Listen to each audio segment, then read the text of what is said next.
Hello, everybody. My name is Jeremy. I'm the founder and CEO of Virtual Arcade and this conference and VR platform. We'll go ahead and how about Steve? Yes, good afternoon, everyone, and happy Earth Day, 50th anniversary Earth Day. Yay! I am the sustainability manager for the city of Mountain View. I've been on staff there for 12 years and oversee all of the associated programs for the city of Mountain View related to environmental and social sustainability. It's great to be here. Thank you, Steve. Rachel, could you give us a brief intro of who you are and what you're working on? Sure, yeah. So my name is Rachel DeFranco. I'm the sustainability manager for the city of Fremont. I have been in my role a little over 6 years, so about half the time as Steve. And I think one of the great things about being a city sustainability staff person is that we actually get to collaborate across cities quite a bit. So I work with Steve in Mountain View. I work with folks throughout Alameda County and other parts of the Bay Area. And our work, because it is so global in nature, really does extend beyond the boundaries of our cities, whereas other city staff may be focused just on city-specific issues. Just a little bit about myself. I actually grew up in Fremont. My folks are, Bay Area natives, and I am working right now on updating our city's climate action plan to look at ways that we can achieve carbon neutrality by the year 2045. Right now, with the public health crisis that we're facing, we're really starting to look more in depth at things like resiliency and adaptation and how we can think more strategically around sustainable economic and social recovery. Cool. Thank you, Rachel. And I think that's a good segue to our next topic, which is what do each of you see as the number one problems in climate change that each of your groups are tackling right now?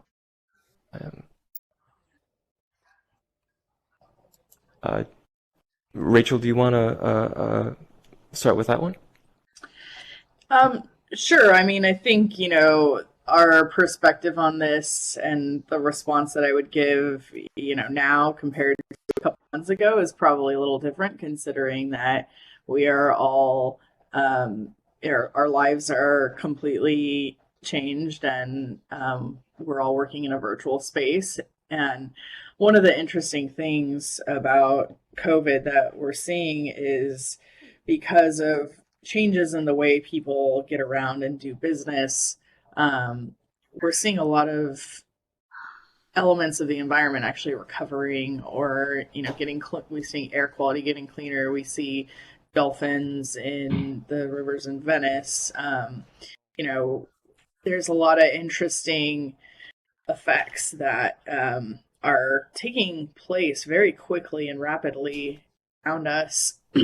And it gives us an opportunity to think a little bit differently about how we can interact with the world around us as we move out of crisis mode and back into, what we call quote unquote normal operations. But at the same time, I think nothing will be normal.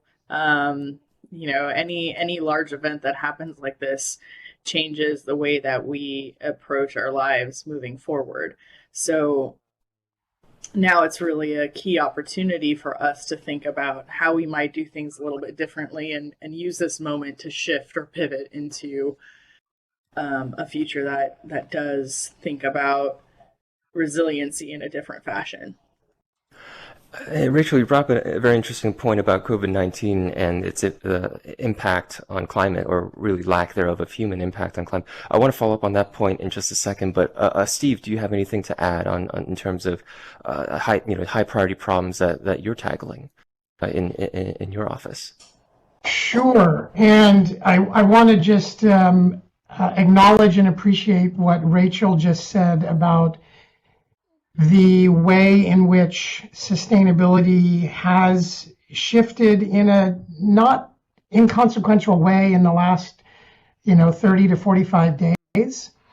I'll back up just a little bit. Historically, the big thrust in the city of Mountain View and, for that matter, in cities across the country, has been addressing the impending issues associated with climate change. I'm sure probably most of the audience members are aware that this is sort of the greatest threat that faces humanity. And so over the last more than a decade, our city has been focused on things such as engaging our local community in how to reduce their energy usage. We had a program that ran very successfully, one of the most successful programs of its kind in the country, called Energy Upgrade Mountain View, and that touched more than 2,000 residents. We were also one of the founding partner cities in developing a community choice energy program in the South Bay called Silicon Valley Clean Energy.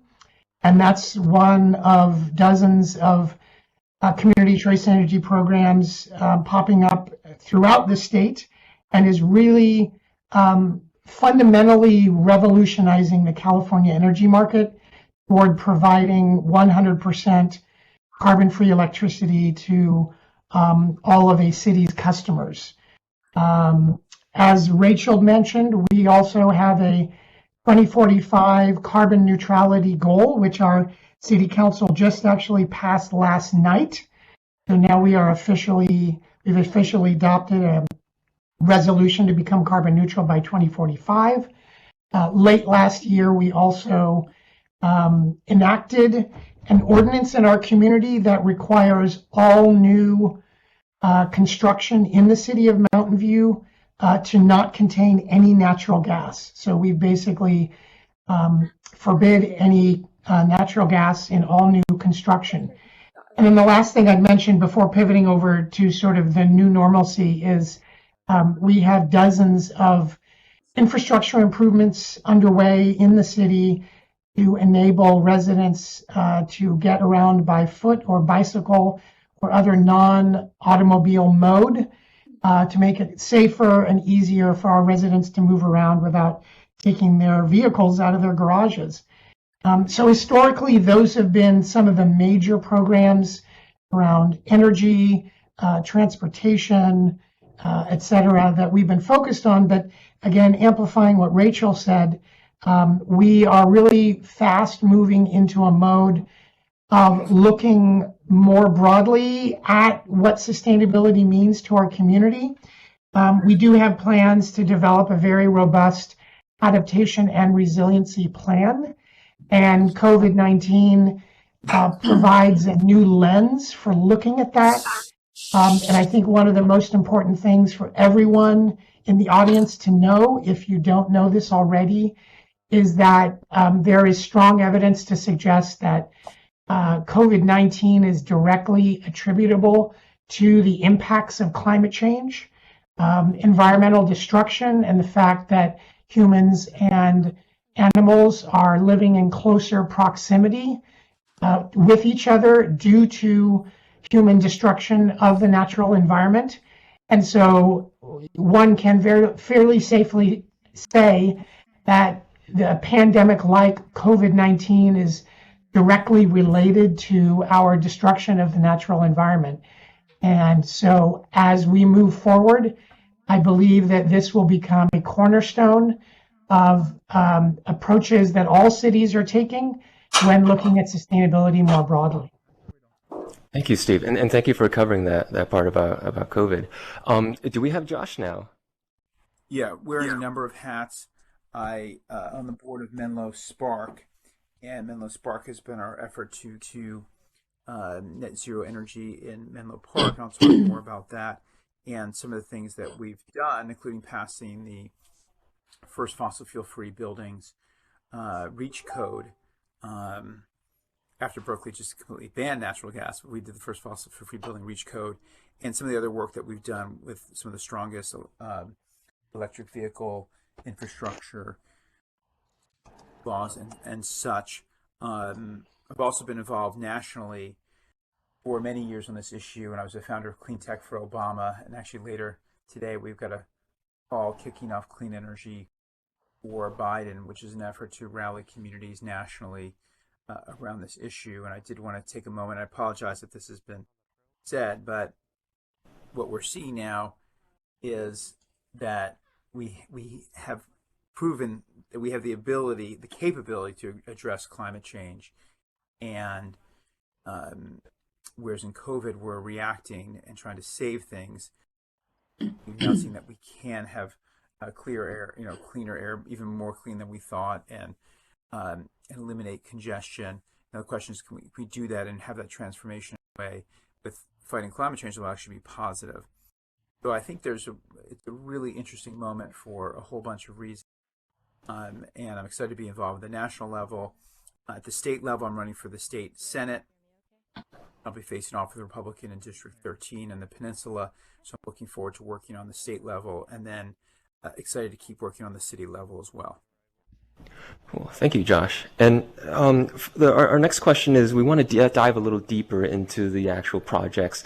Rachel and Steve briefly touched upon sort of the exact policies that they were enacting. So we'll go ahead and start with Josh. Specifically, what change or policy or action will you be taking, or are you taking as part of your organization or your platform? Sure. So from a Menlo Spark perspective, the focus initially has been 100% carbon-free electricity, working with helping get Peninsula Clean Energy up and running, and make sure we now go from 100% clean energy to 24/7 clean energy. That's really the goal. Second, the zoning ordinance for zero carbon buildings that I referred to. They've worked on here. We now have 24 other local cities that have passed that. Electric vehicle infrastructure, and then really focus on getting all the citizens involved. At the state level, I put together a very comprehensive climate plan, which is up on my website. And it has a number of kind of focuses, but it starts with making sure that our government, all of our buildings, get to zero net energy. That's one of the kind of first pieces of it. Second piece is focused on transportation. We've actually done a pretty good job of electrifying our grid. So how do we plug our transportation sector into the grid now? Thirdly, it's around ag tech farming practices and ag tech, and how do we do that more sustainably? Fourthly, around clean tech innovation, how do we foster innovation in the private sector that will continue to innovate around clean technology? And that I think includes things like the $1 billion climate resiliency fund that the governor is working on. The last two would be, clean air. So, for example, I talk about gas-powered leaf blowers and lawn mowers that are expected to generate more ozone than all cars on the road about 5 years. So transitioning those to electric.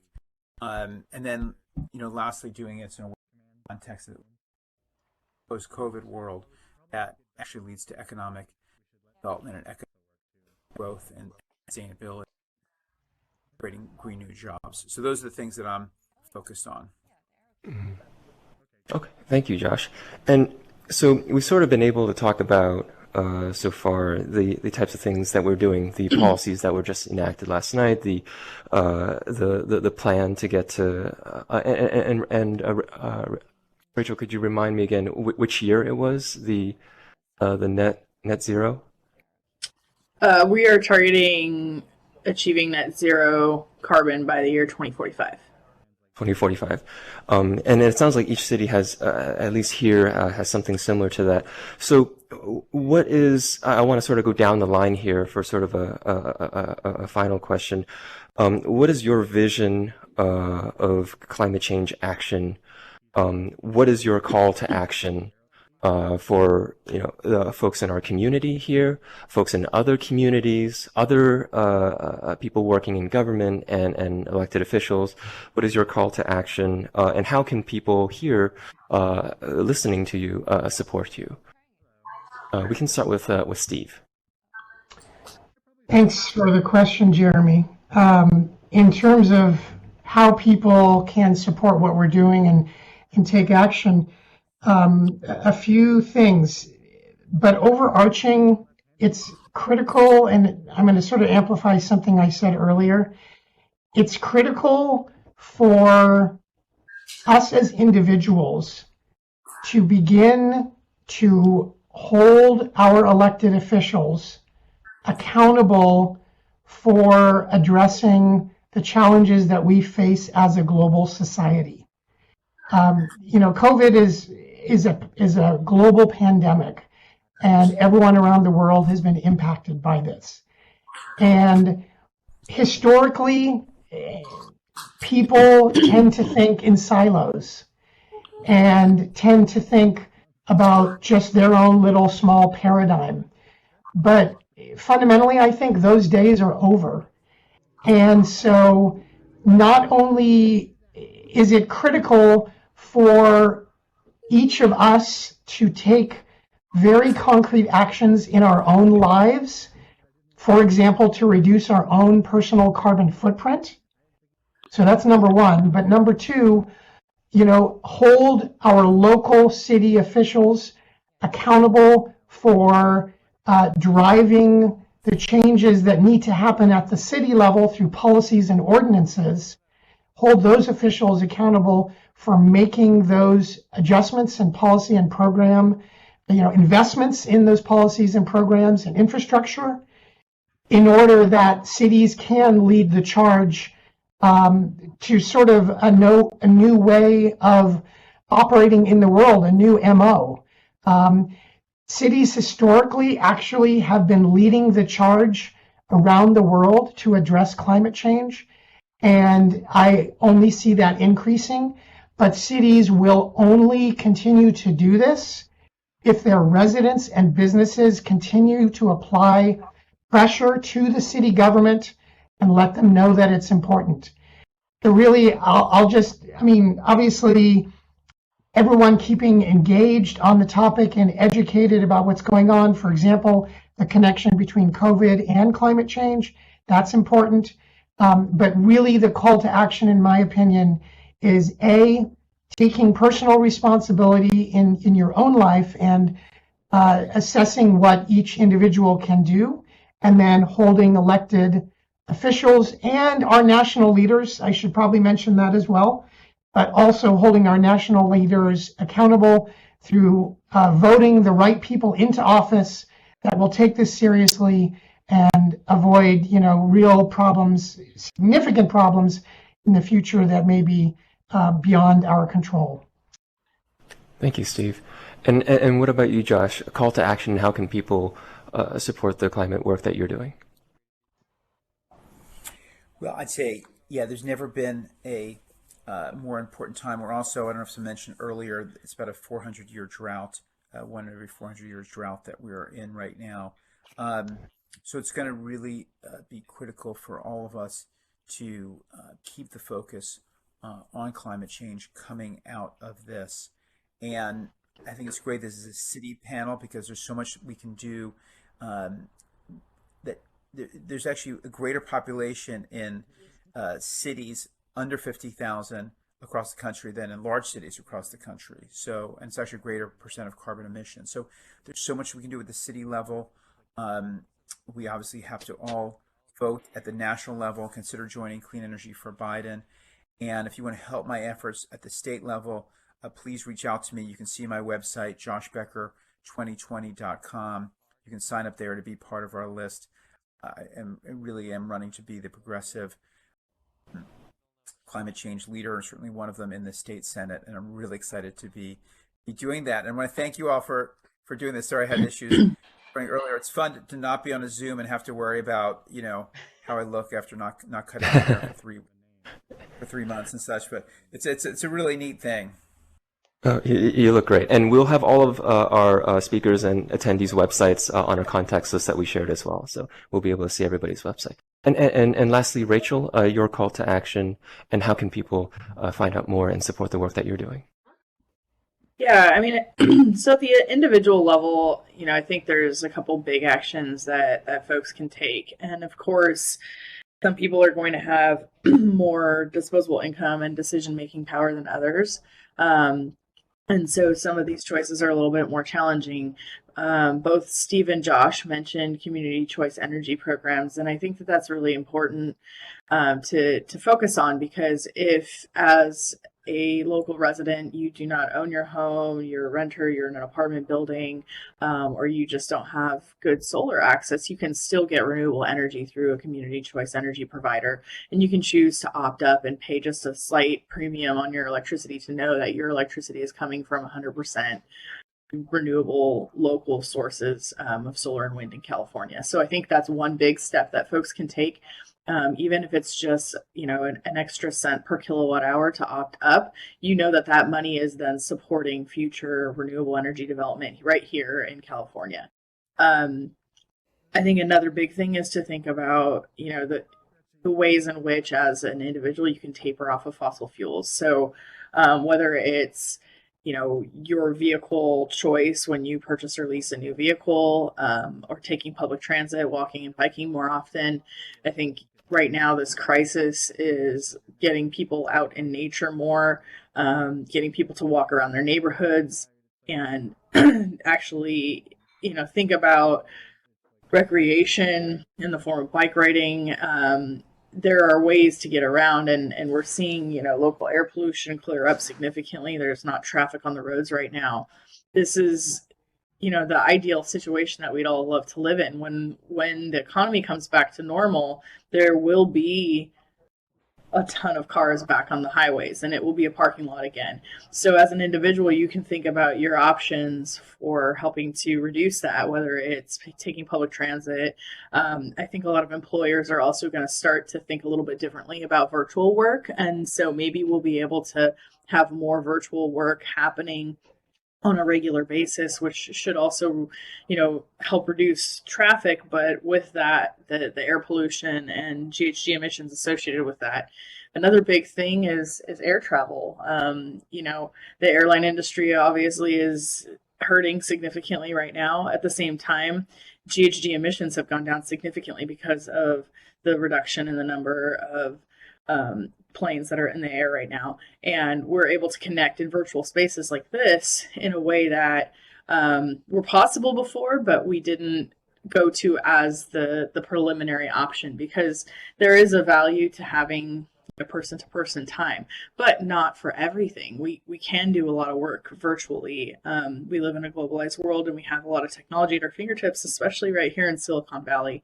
So I think those are some of the things that, individuals and people, who are maybe running businesses can really be thinking about more strategically. And then, there's also the issue of waste. And waste is a big question right now. We're seeing, waste be reduced in a lot of ways. People are at home all the time, so they're eating food in their fridges, and we're seeing a lot less food waste, for instance. At the same time, recycling services are challenged because they don't want, their staff having to go and sort recycling and have exposure to potential COVID. And so, we're trying to buy packaged food so that it's not exposed to the virus.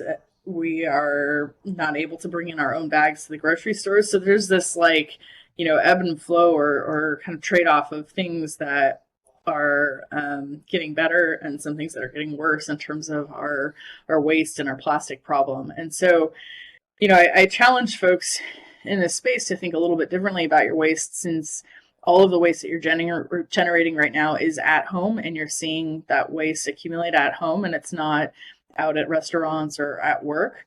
You can really start to analyze what is the footprint that you have and think about ways to reduce it more significantly. I guess one thing I just want to end with is a quote that somebody shared with me from Patricia Espinosa, who's the executive secretary of the UN Framework Convention on Climate Change. And she said, COVID-19 is the most urgent threat facing humanity today, but we cannot forget that climate change is the biggest threat facing humanity over the long term. Soon, economies will restart. This is a chance for nations to recover better, to include the most vulnerable in those plans, and a chance to shape the 21st century economy in ways that are clean, green, healthy, just, safe, and more resilient. Thank you for that, Rachel. And with that, we're going to go ahead and end our City Sustainability panel. We're going to ask our speakers to walk down over to this marble floor down here, and we're going to go ahead and do a little bit of our Speak with the Speakers networking breakout. Now that we know who everybody is and what they're working on, you're welcome to go and talk to them directly, exchange contact information, and ask them specific questions. All right. We'll go ahead and do our Speak with the Speakers networking breakout, and then we'll call everybody back up for the next panel afterwards. Thank you. Thank you. Thank you.